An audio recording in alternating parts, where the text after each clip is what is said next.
scary stories.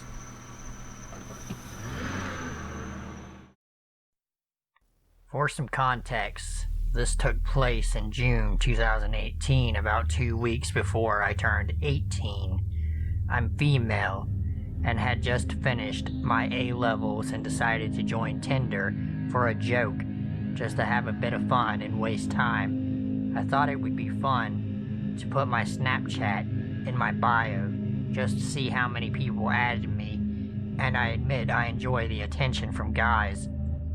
People added me, but no one actually messaged me except one guy. I'll keep his name anonymous. This guy was 20, I was 17 at the time, and was about an hour drive away from me. This is important later. We started off just innocently chatting. The conversation was dry, but it killed boredom, so I held the conversation.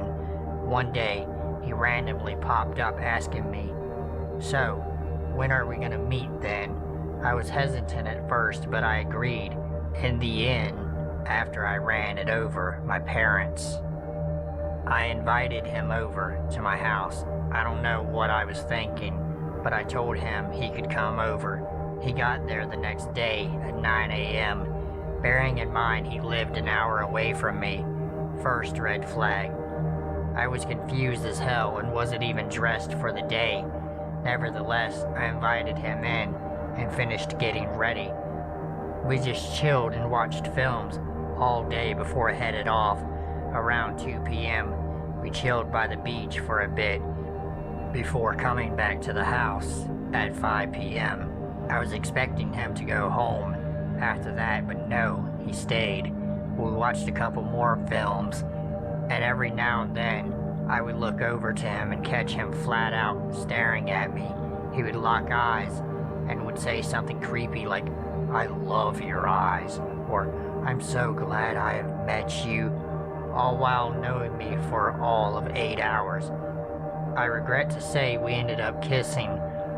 A lot I felt awkward in being a naive 17-year-old on her first real date. I thought that was what you were supposed to do. He left at around 10 p.m. He was at my house for 13 hours, but there were no sparks at my end. I was only expecting this to be a one-time thing. Nope, he turned up at 9 a.m. again, like 2 days later. I went along with it because I had nothing better to do. Didn't leave again until 9 p.m. At this point, I had no interest in seeing him again and didn't really feel a romantic connection with him. I will admit, I may have led him on, as I never actually told him I wasn't interested. Looking back now, I should have told him, and maybe the next event wouldn't have happened. My birthday rolls around. Well, the day before, he shows up at 9 a.m. again and takes me out. We go to the mall, and he buys me so much. I keep saying, "No, you don't have to," and "Let me buy this," but he insisted because it was my birthday. I had only met this guy twice before and known him all of 5 minutes, and he was buying me so much stuff like clothes, makeup, and sexy underwear. I was still only 17. Even though my birthday was the next day, I felt like I was being treated like a prostitute. Every time we walked around, he would force my hand into his and try and kiss me. I felt so awkward. Anyway, we would get back to my house around 6 p.m. I come home to flowers from him and that he had delivered to my house. We chill in my room. I didn't know what to do. I felt trapped.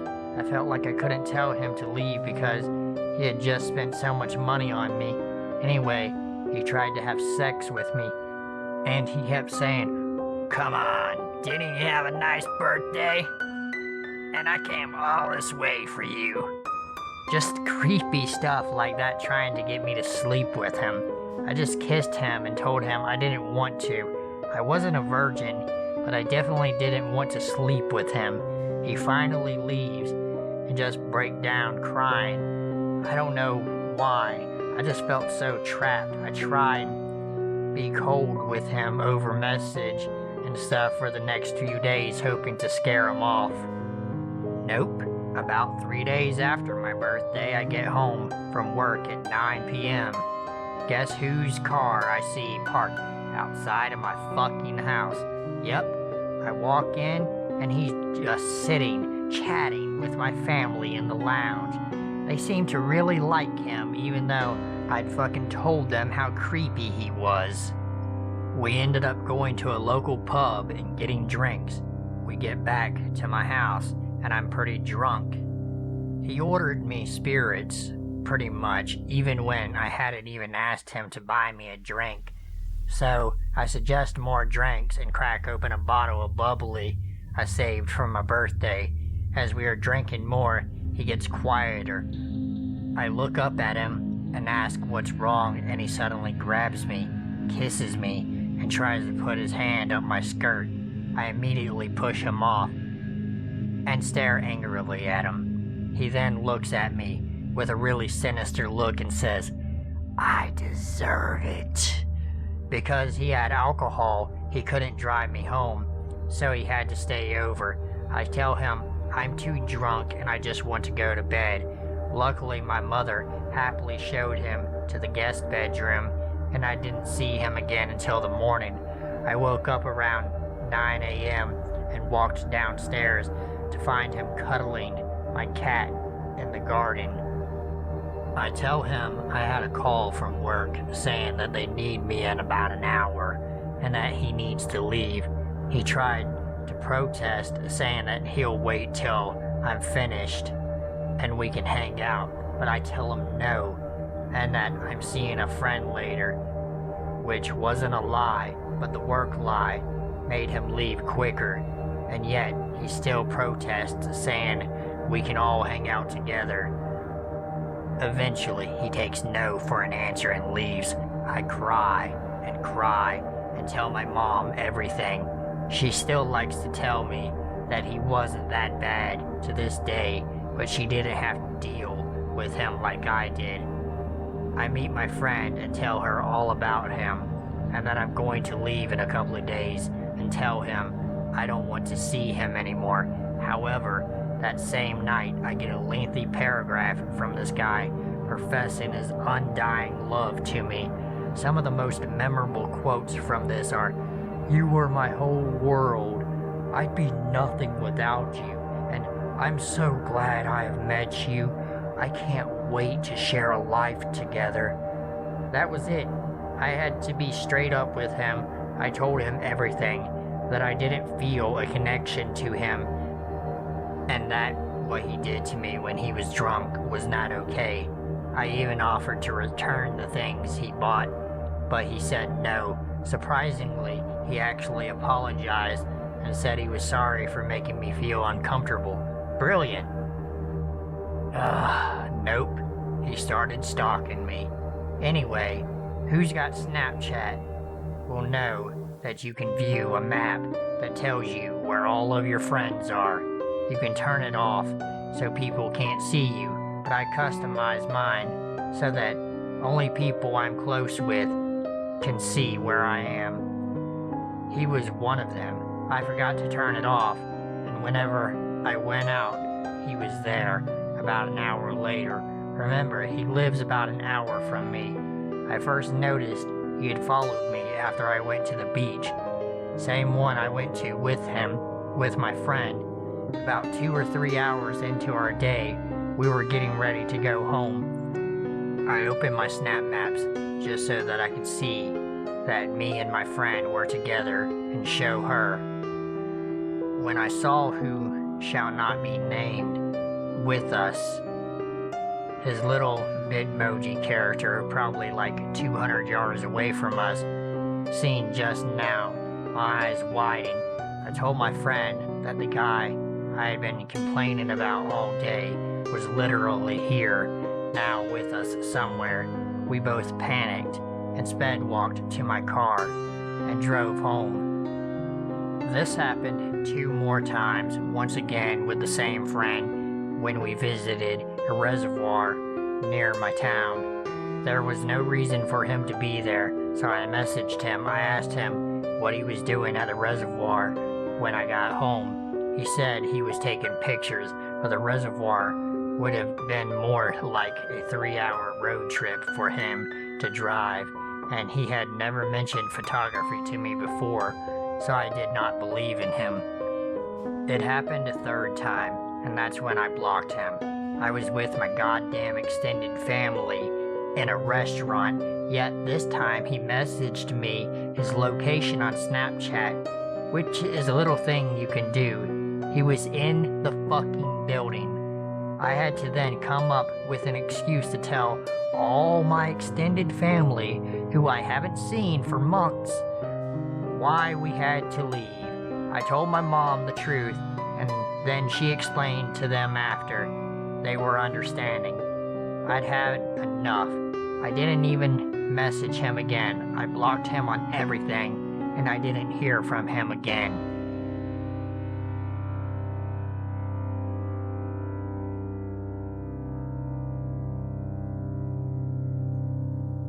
I met a guy, Brady, on Tinder. He seemed really nice, funny. He was white British, Asian British mixed. It's relevant later. His family was quite well off, and a little showy, which kinda turned me off. I was doing my master's when we met, and he was unemployed, living at home. He made comments that my master's was just in biology. I don't think he liked that I was doing well. He also did a lot of things that I hadn't, that could be considered posh, like skiing holidays, fencing, etc., and expressed some disappointment that I wasn't into that. I kinda blew it off. He never failed to mention how expensive his private school that he graduated from 8 years prior was. Also, he was convinced that my closest friend, who he had never met, was racist because he was half white. She was British Asian. I was like, what on earth? You don't know her. She's never mentioned anything like that. Anyway, I'm not mixed, but due to my complexion, a lot of people think that I am, and I was often mistaken for part of his family. He kind of fetishized this. Again, it didn't seem like a big deal, so then I ignored it. Apart from all of this, it was going pretty well for about a year. He got a job in the military, so then we began to do long distance. I needed to find a job, and it wasn't looking good. I needed a visa to stay. This did put a lot of pressure on the relationship. Eventually, I did get a job. I went to visit him at his military base. Something told me, girl, you need to snoop. I did. He was on all of the dating sites and was calling me his ex, said things like I read a lot, am obsessed with animals, nerdy, and that I can't ski, apparently a deal breaker. All the things I thought he liked about me, but he did not. Left his ass. He tried to get me back, but kinda was like, well, you're an immigrant, which is why he cheated, and left it. Fast forward 11 months. Not a word from Brad. Although I have heard from the grapevine that he had a new girlfriend, it was hard for me getting over him, as I felt bitter that I had stayed in this country for him, but I'm dating someone new. Brad finds out, loses his damn mind. He rings me so much that my phone dies in an hour or two from all the vibrating. Threats interspersed with begging for me back in letters, phone calls, emails, even e-cards. I found out he's been reading all my mail, that he's got my home address and my work address. He sends gifts. He must have gotten his brother to bring back this crisp type I loved from South Africa. There was about 10 packets, and one was open. In it was a USB named Blackmail with nudes of me and a video that was of him crying for an hour and a half. Boxes of sweets, sent a bundle of clothes including underwear, None of this was mine.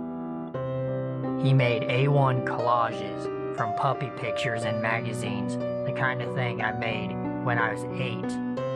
I've had about 100 written letters or cards. He'd called the guy I was dating, and you can imagine what he said.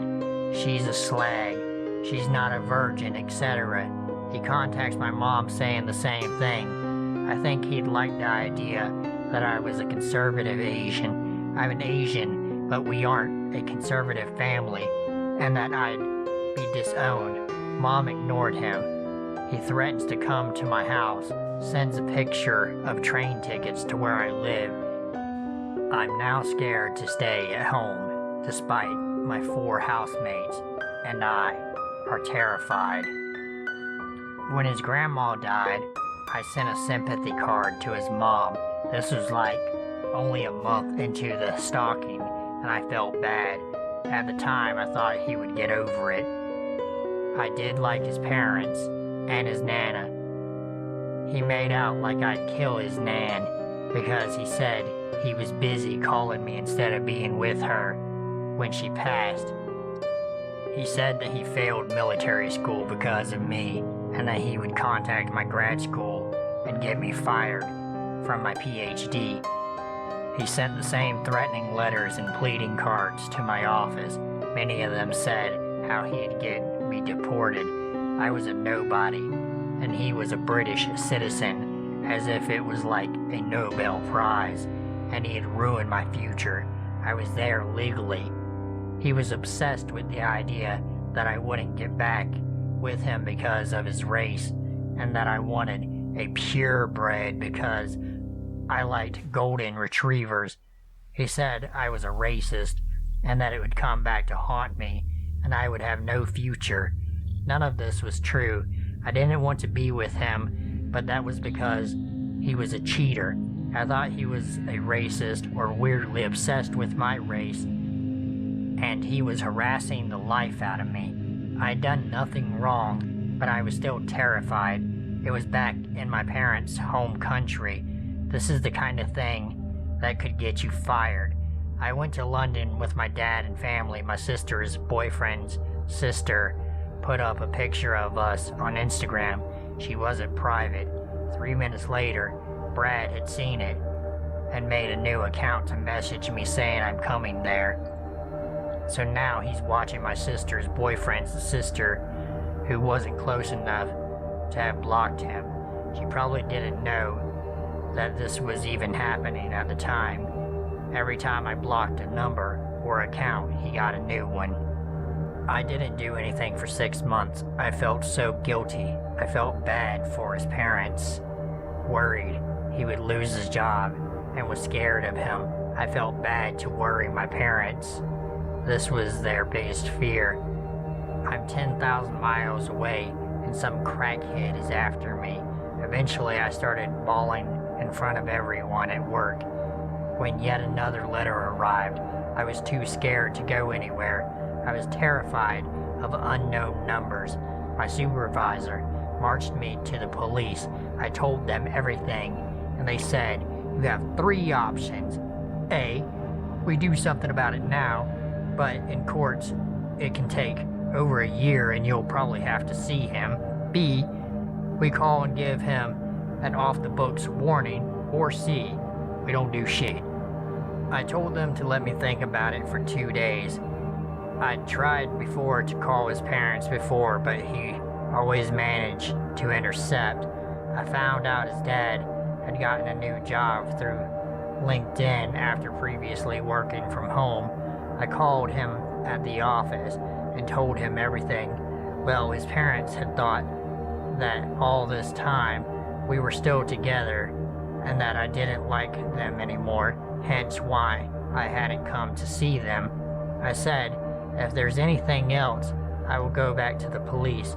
His dad apologized profusely and said, obviously, I don't want you to go to the police, but I understand and will do my best with Brad. I didn't hear from him for about a year, then sporadically heard emails from him asking for some personal details, probably under the guise that they were needed for his job. You have to disclose X's, and he probably had to explain what happened since I did go to the police. I replied to some but not others. I have communicated probably about 3 times over the last 4 years. Very brief, bare minimum. If the military really did need those details, they could call me themselves. Fast forward, it's now 4 years later, and I'm on holiday with my current partner at my mom's place in my mom's home country. Christmas Day arrives, and there's a beautiful painting of my sister and I from my favorite photo of us, delivered by DHL to my mom's address. It's amazing, and arrived on Christmas Day. We aren't big on gifts, so naturally, now the whole family is arguing about who did the painting and why they didn't admit it. The next day, we're driving to the beach, and I say, I hope it wasn't crazy-ass Brad who sent that painting, and everyone's like, no, don't be silly. It must have been Dad, and he forgot he's done it. Well, well, well, joke's on me. A week later, a fucking Facebook message from my mother asking if we got his gift. So crazy, Brad. I hope we never hear from you again. Let's not meet ever again.